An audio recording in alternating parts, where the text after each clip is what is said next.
An MMA fighter has just been declared the bravest athlete of all time by Sports Blog Nation, which is a subsidiary of Vox News.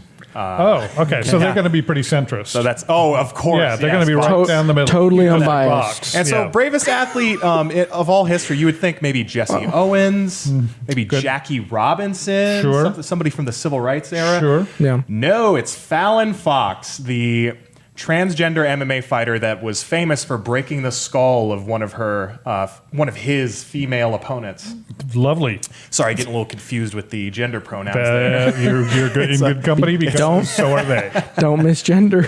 But yeah, so Sid Ziegler, a blogger at Sports Blog Nation, which is not just some blog; it's a really big sports site. It's a big competitor to like ESPN and all those other sports sites. And she just went on this, or he, I don't. Sid, CYD. I'm not. Might be another transgender person. I'm not sure. You're just going to get in trouble. But either way, Sid. let's just go with Sid.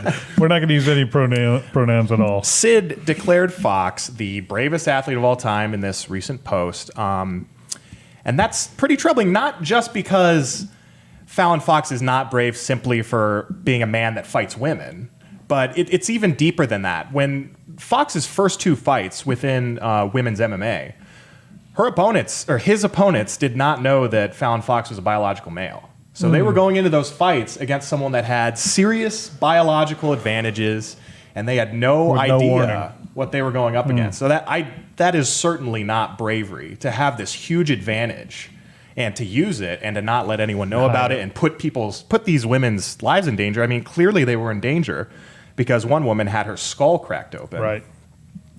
So I just wanted to, when we covered this story, right now on our site, it is performing extraordinarily well. Yeah, it's really resonating with people.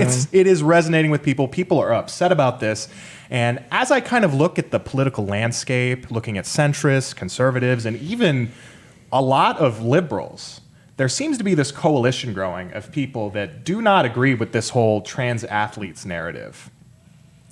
And it's starting to make me think that we might finally have a really important winning cultural issue on our side. So do you guys think that this is a winning issue for us? Because it seems like I said, there's this coalition building across the political spectrum of people who don't really want to put up with this stuff.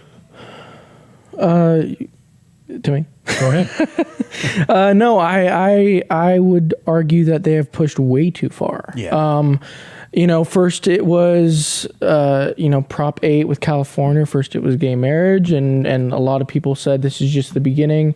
A lot of sort of the LGBTQXYZ community, they all tend to group together. So that was just kind of the first step, a lot of people said, and they were called nuts. And then we're now at this point where you are apparently allowed to either lie or lie by omission.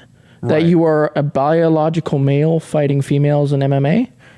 Yeah, I mean, even if you're not lying, it's completely okay. And, there's so many biological advantages. I forgot to even list. I mean, this should be obvious stuff, but, but some people just need it spelled out for them. So biological men, even write this down, folks. Write this down. These are going to be huge revelations. So the testosterone pumping through their system is probably the biggest thing. Right. But even if you take that away, there's increased muscle mass in terms of absolute quantity and percentage of total body mass, denser, stronger bones, ligaments, and tendons, increased cardiovascular reserves due to larger hearts and greater lung volume, a greater height, greater size. They have bigger fists, which is a really big thing in the MMA. Absolutely. All those things come together. And another thing that interested me about that, you mentioned how there were people making the slippery slope argument when it came to gay marriage. Yeah. And a lot of people thought that was crazy. But as it turns out, when you say that gender roles don't matter in marriage, people start to grab that notion and say, oh yeah, gender doesn't really matter at all. Gender differences, there are none. Yep. So that does kind of lead to this sort of stuff.